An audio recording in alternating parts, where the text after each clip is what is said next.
Hello dears. So in this video we are going to discuss about the first chapter, that is electric field and charges. Electric ഫീൽഡിനെ കുറിച്ചും ചാർജസിനെ കുറിച്ചും അറിയുന്നതിന് മുമ്പ് നമ്മൾ electrostatics എന്താണെന്ന് അറിയണം. So electrostatics is the study of electric charges at rest, അല്ലെങ്കിൽ study of forces, field and potential rising from static charges. Static ചാർജസിൽ നിന്ന് ഉണ്ടാകുന്ന ഫോഴ്സസ്, ഫീൽഡ് അല്ലെങ്കിൽ പൊട്ടൻഷ്യൽ, ഇതിനെക്കുറിച്ചുള്ള സ്റ്റഡിയാണ് ഇൻ ദ ഇലക്ട്രോസ്റ്റാറ്റിക്സ്. രണ്ട് സ്യൂട്ടബിൾ ബോഡീസ് തമ്മിൽ റബ്ബ് ചെയ്യുമ്പോൾ ഉണ്ടാകുന്ന ഇലക്ട്രിസിറ്റിയെ നമ്മൾ വിളിക്കുന്ന പേരാണ് frictional electricity. The electricity produced by rubbing suitable bodies is called frictional electricity. So നമ്മൾ റബ്ബ് ചെയ്യുന്ന സമയത്ത് ആക്ച്വലി അവിടെ ഇലക്ട്രോണിൻ്റെ ട്രാൻസ്ഫറാണ് ഉണ്ടാകുന്നത്. റബ്ബ് ചെയ്യുന്ന സമയത്ത് ഇലക്ട്രോണിൻ്റെ ട്രാൻസ്ഫറാണ് ഉണ്ടാകുന്നത്. സോ ഇലക്ട്രോൺ ഒരു ബോഡിയിൽ നിന്ന് മറ്റൊരു ബോഡിയിലേക്ക് എന്ത് ചെയ്യും? ട്രാൻസ്ഫർ ചെയ്യും. സോ ഇലക്ട്രോണിനെ നഷ്ടപ്പെടുന്ന ബോഡിക്ക് പോസിറ്റീവ് ചാർജും ഇലക്ട്രോണിനെ ഗെയിൻ ചെയ്യുന്ന ബോഡിക്ക് നെഗറ്റീവ് ചാർജും ആയിരിക്കും കിട്ടുക. So the body which losses electron will become positively charge and which gains electron will become negatively charged. ഈ ഒരു പിക്ചറിൽ നമ്മുടെ ഹെയറിൽ ഒരു ബലൂണ് റബ്ബ് ചെയ്യുന്നതാണല്ലേ കാണുന്നത്. അങ്ങനെ റബ്ബ് ചെയ്യുന്ന സമയത്ത് ഹെയറിന് എക്സസ് പോസിറ്റീവ് ചാർജും ബലൂണിൽ എക്സസ് നെഗറ്റീവ് ചാർജും ഉണ്ടാകുന്നു. അപ്പോൾ പോസിറ്റീവ് ചാർജ് ഹെയറിൽ ഉണ്ടാകണമെങ്കിൽ നമ്മൾ നേരത്തെ പറഞ്ഞു, ഇലക്ട്രോണിനെ നഷ്ടപ്പെടുന്ന ബോഡിക്കാണ് എന്തുണ്ടാവുന്നത്? പോസിറ്റീവ് ചാർജ് ഉണ്ടാകുന്നത്. ആൻഡ് ഇലക്ട്രോണിനെ ഗെയിൻ ചെയ്യുന്ന ബോഡിക്ക് നെഗറ്റീവ് ചാർജ് ഉണ്ടാകുന്നു. സോ ഇവിടെ ഇലക്ട്രോൺസ് നഷ്ടപ്പെടുന്നത് ഹെയറിൽ നിന്നും, ബലൂണാണ് ആ നഷ്ടപ്പെട്ട ഇലക്ട്രോൺസിനെ ഗെയിൻ ചെയ്യുന്നത്. ആൻഡ് ഇവിടെ താഴെ കൊടുത്തിട്ടുണ്ട് അല്ലേ, opposite charges will attract. Positive and negative charges വന്നതുകൊണ്ട് തന്നെ these charges will attract. So ഇവിടെ കാണുന്നുണ്ട് അല്ലേ, like charges repel and opposite charges will attract. Positive ചാർജസോ അല്ലെങ്കിൽ നെഗറ്റീവ് ചാർജസോ വന്നു കഴിഞ്ഞാൽ അവരെന്ത് ചെയ്യും? റിപ്പൽ ചെയ്യും, അതായത് അകന്നു പോകും. ആൻഡ് ഓപ്പോസിറ്റ് ചാർജസ്, അതായത് ഒരു പോസിറ്റീവ് ചാർജും ഒരു നെഗറ്റീവ് ചാർജും വന്നു കഴിഞ്ഞാൽ അവർ അട്രാക്റ്റ് ചെയ്യും. ഒരു ഗ്ലാസ് റോഡിനെ ഒരു സിൽക്ക് വെച്ച് റബ്ബ് ചെയ്യുമ്പോൾ ഗ്ലാസ് റോഡിൽ പോസിറ്റീവ് ചാർജും സിൽക്കിൽ നെഗറ്റീവ് ചാർജും ലഭിക്കും. അങ്ങനെയാണെങ്കിൽ നിങ്ങൾക്ക് ഗസ് ചെയ്യാൻ പറ്റുമോ ഏതിൽ നിന്നാണ് ഇലക്ട്രോൺ ലൂസ് ആവുന്നതെന്ന്? If you know the answer, just comment below. ഇനി നമുക്ക് ഇലക്ട്രിക് ചാർജസിൻ്റെ കുറച്ച് ബേസിക് പ്രോപ്പർട്ടീസ് ഡിസ്കസ് ചെയ്യാം. ഫസ്റ്റ് പ്രോപ്പർട്ടിയാണ് like charges repel and unlike charges attract each other. നമ്മൾ നേരത്തെ പറഞ്ഞു അല്ലേ, ഒരേപോലെയുള്ള ചാർജസ് റിപ്പൽ ചെയ്യും ആൻഡ് ഓപ്പോസിറ്റ് ചാർജസ് അട്രാക്ട് ചെയ്യും. സെക്കൻഡ് പ്രോപ്പർട്ടിയാണ് quantization of charges. That is the charge of a body is an integral multiple of a basic charge which is the electronic charge. ഒരു ബോഡിയിലുള്ള charge എന്ന് പറയുന്നത് basic ചാർജിൻ്റെ integral multiple ആയിരിക്കും. So നമുക്ക് equation ഫോമിൽ എങ്ങനെ എഴുതാം? Q equal to N E. N എന്ന് പറയുന്നത് നാച്ചുറൽ നമ്പേഴ്സാണ്, അതായത് 1 2 3 എക്സെട്ര. ആൻഡ് ഇ എന്ന് പറയുന്നത് ഇലക്ട്രോണിൻ്റെ ചാർജാണ്. അതിൻ്റെ വാല്യൂ 1.6 ഇൻറ്റു 10⁻⁻19 കൂളംബ്. തേർഡ് പ്രോപ്പർട്ടിയാണ് ചാർജ് ഈസ് കൺസേർവ്ഡ്, അല്ലെങ്കിൽ കൺസർവേഷൻ ഓഫ് ചാർജസ് എന്ന് പറയും.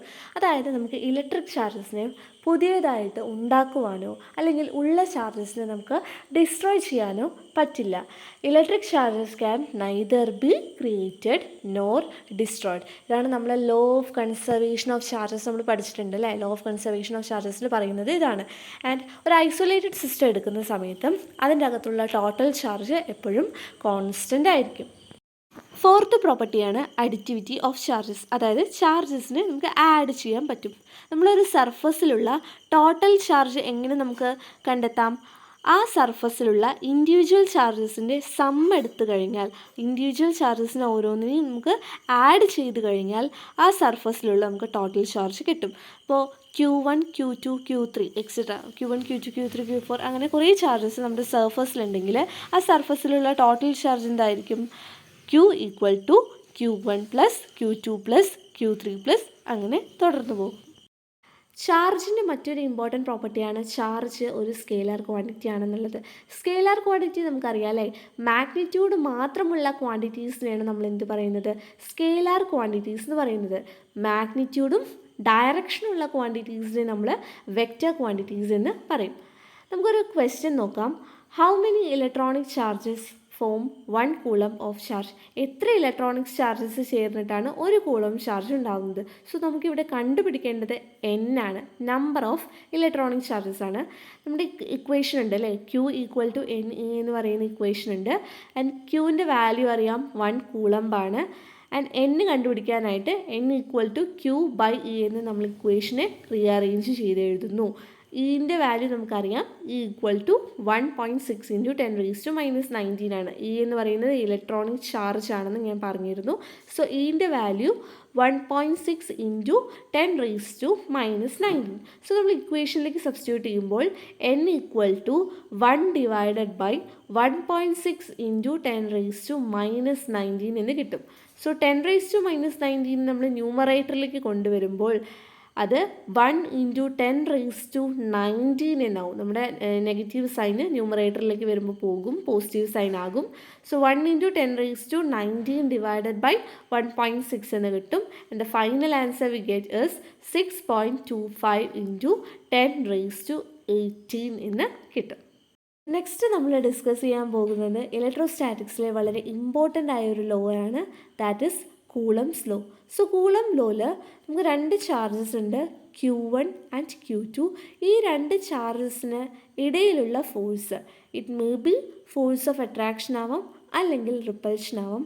ആ ഫോഴ്സ് എന്ന് പറയുന്നത് directly proportional to the product of the charges. ഈ 2 ചാർജസ് തമ്മിൽ മൾട്ടിപ്ലൈ ചെയ്തതിന് ഡയറക്ട്ലി പ്രൊപ്പോർഷണലും inversely proportional to the square of the distance between them. ഈ 2 ചാർജസിന് ഇടയിലുള്ള ഡിസ്റ്റൻസിൻ്റെ സ്ക്വയറിന് ഇൻവേഴ്സ്ലി പ്രൊപ്പോർഷണൽ ആയിരിക്കും. സോ നമുക്ക് മാത്തമാറ്റിക്കൽ ഫോമിൽ F is directly proportional to Q1 Q2 by D square എന്ന് എഴുതാം. നമുക്ക് ഡിക്ക് പകരം ആർ എന്ന് എടുക്കാം. So F is equal to Q1 Q2 by R square എന്നാവും. നമ്മൾ പ്രൊപ്പോർഷണാലിറ്റി ചിഹ്നം മാറ്റാൻ വേണ്ടിയിട്ട് നമ്മൾ അവിടെ ഒരു കോൺസ്റ്റൻറ്റ് ആഡ് ചെയ്യും. And that constant is K. So F is equal to K into Q1 Q2 by D square എന്ന് എഴുതാം. കെൻ്റെ വാല്യൂ 1/4πε0 ആണ്.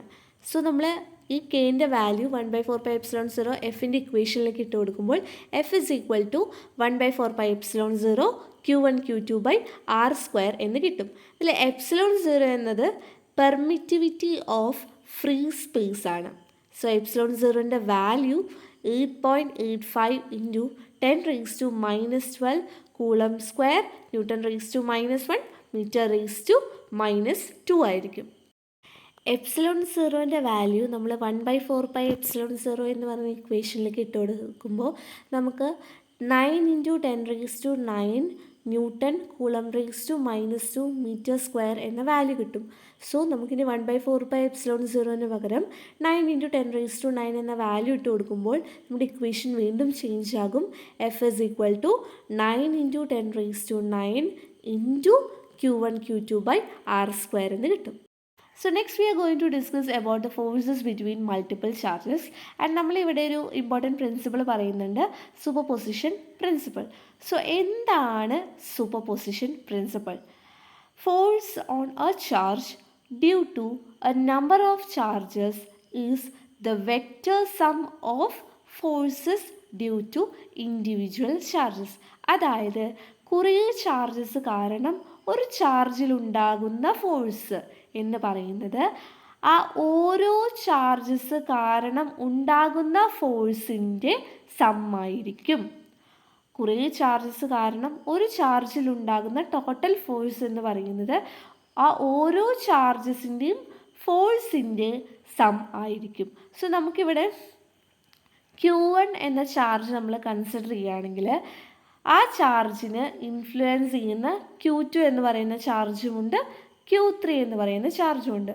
So force on Q1 due to Q2 കാരണം Q1 ഉണ്ടാകുന്ന ഫോഴ്സിനെ നമുക്ക് F12 എന്ന് റെപ്രസെൻ്റ് ചെയ്യാം. സോ F12 എന്തായിരിക്കും? 1/4πε0 Q1 Q2 by R square into R12 cap. നമ്മളിവിടെ വെക്റ്ററായിട്ട് നമ്മൾ ഫോഴ്സ് എന്ന് പറയുന്നത് ഒരു വെക്റ്റർ ക്വാണ്ടിറ്റിയാണ്. സോ ആ വെക്റ്റർ ക്വാണ്ടിറ്റി റിപ്രസെൻ്റ് ചെയ്യാനാണ് നമ്മളിവിടെ R12 ക്യാപ്പ് കൂടി യൂസ് ചെയ്യുന്നത്. Force on Q1 due to Q3, അതായത് Q3 കാരണം Q1 ഉണ്ടാകുന്ന ഫോഴ്സ് നമുക്കതിനെ F13 എന്ന് റെപ്രസെൻ്റ് ചെയ്യാം. So F13 equal to 1/4πε0 Q1 Q3 by R square into R13 cap.